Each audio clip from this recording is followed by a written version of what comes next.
Ngayon ay nandito tayo sa isang property na binebenta. Kalapit tong property na pinuntahan din natin. So, dito pa din tayo sa Playa del Quezon. The same time, ito yung property na binebenta.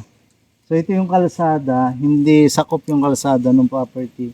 So, mga 5 meters ang layo. 5 to 10 meters ang layo sa kalsada. Ang good news dun, hindi nabawasan yung property ng kalsada. Pero wala na tayong kasi talagang kalapit na kalapit yung property ng kalsada, kaya maganda. Yung part ng mga kawayan na ito, included dito sa property, tapos papunta din sa taas. So, ang sabi ni Pangulo, ay ang property is papaganon.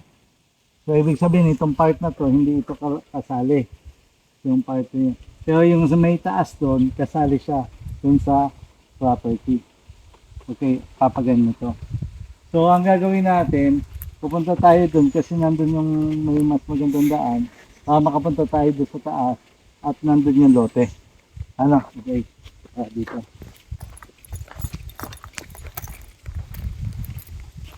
Yung niyog na ito, included dito doon sa property. Ang kagandahan, puno siya ng niyog. Nasa 300 plus ka puno. 352. So, binigyan lang na nila 352. Itong dadaanan natin ito ay hindi kasama kasi nandun yung kasama. Bababa lang tayo ng kaunti dyan. Kaso ang gusto kong view ay mas maganda dito kaya dito tayo dadaan. Pero tabing kalsada na din naman yung lote. Hindi naman ako kasi maliligo dahil may mga kulay rin. May mga kulay rin yun. May dito na po. Tayo.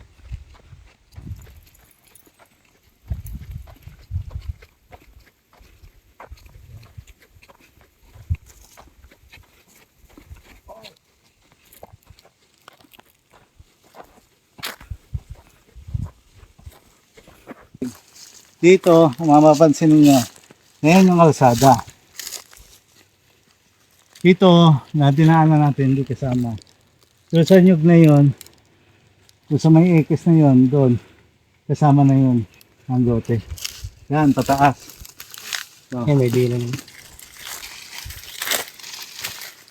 kung may kulay, Yan may number.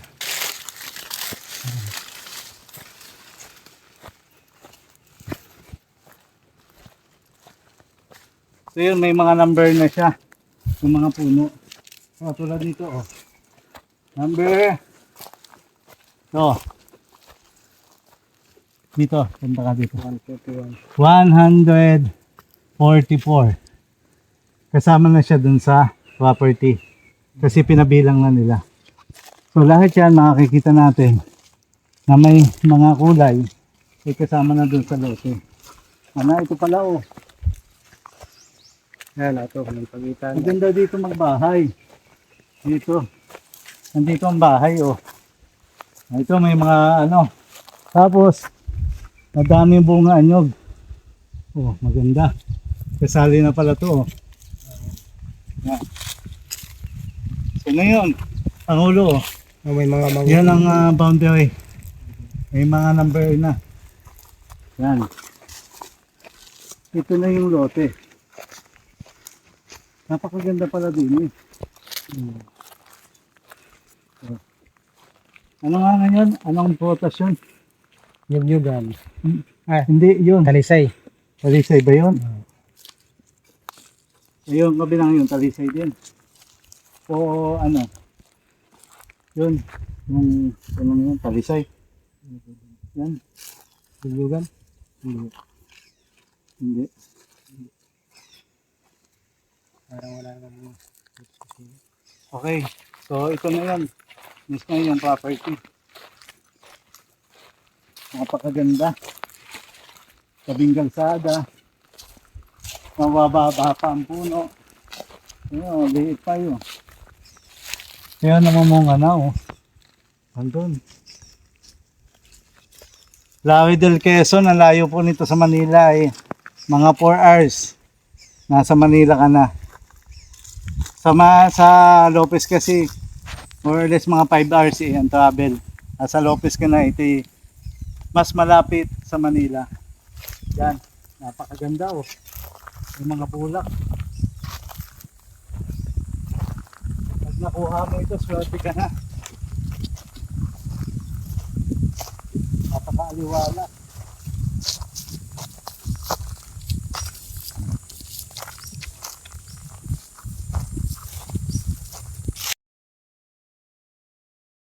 Ito. Ako galing. Ngayon pa oh. Ang daming mga puno na nyog oh. Kitang-kita. Number siya. 220 Yan. pesos. Okay. Bakasyunan, alagaan ng mga hayop. Ang daming bulak oh.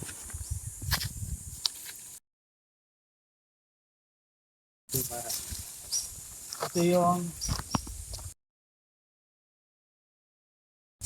tama. Dito sila naglulukan.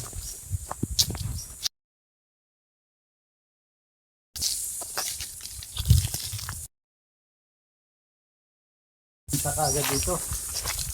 Napakaganda. Tukaran. Tapos ang fruit bearing trees ay itong mangga. Sa baba. Ah, anong mangga yan na Pangulo? Tapos ito, yung kanina ko sinasabi sa iyo kung anong prutas. Guyabano. Guyabano. Yan. Yung guyabano. Tapos bayabas. Tol. Ano? Ano po yan? Hindi po yan. Yung po. Ito. Ang maliit. Oo. Santol yan. Tapos yung ang madaming guyabano. Na ito pa oh. Guyabano.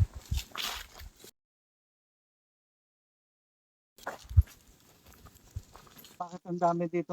Ano?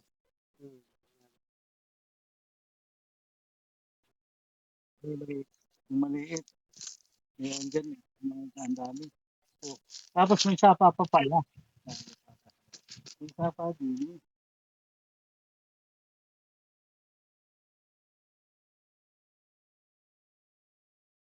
Okay, so papunta tayo dito sa sapa.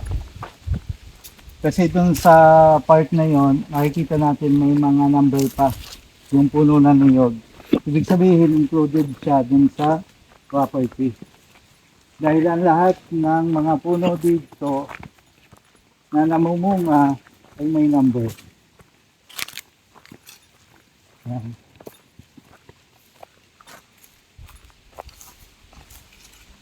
Ayun. Pababa lang siya dito.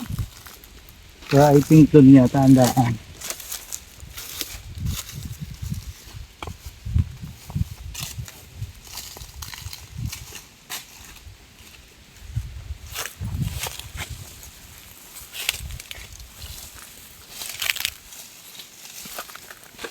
May tubig.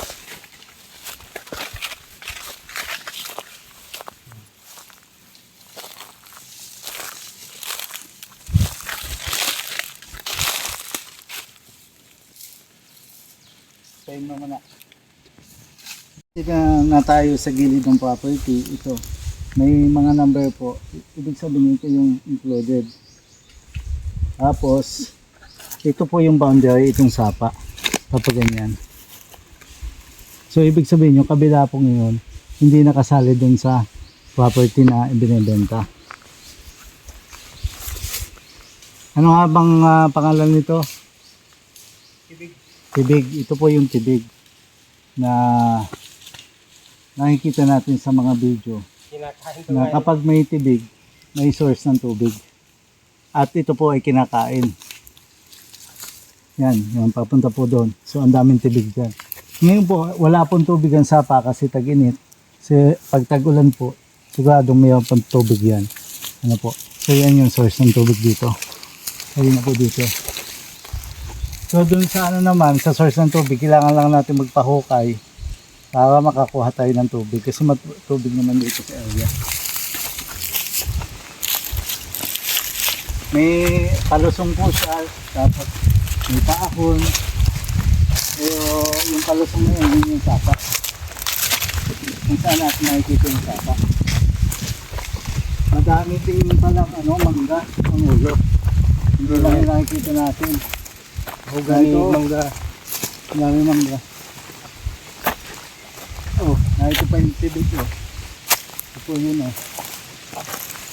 Tibig. Mayroon pang puno ng ng Nasa na ano lang? napapasma. Ito po. Ah, ito. Itong mataas na to. Ano nang daw po yun.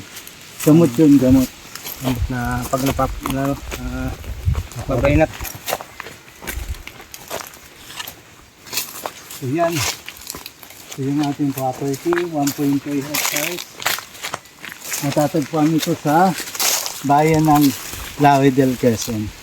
So sa mga gusto po na bumili ng property, mag-message lang po kayo sa aming YouTube channel. The same time doon sa number po na nasa screen para po madali po kami makareply sa inyong mga katanungan. Ulitin ko po, ito po ay 1.3 3 cm. Parang 1.4. hectares na matatagpuan sa Plawe del Quezon. 10 meters ang distance sa kalsada. 300 plus yung puno na niyog. Napakaganda ng property. Napakagandang investment. Kaya halina kayo, puntahan natin at malay mo, ito na po yung farm na para sa inyo. Thank you so much at God bless po.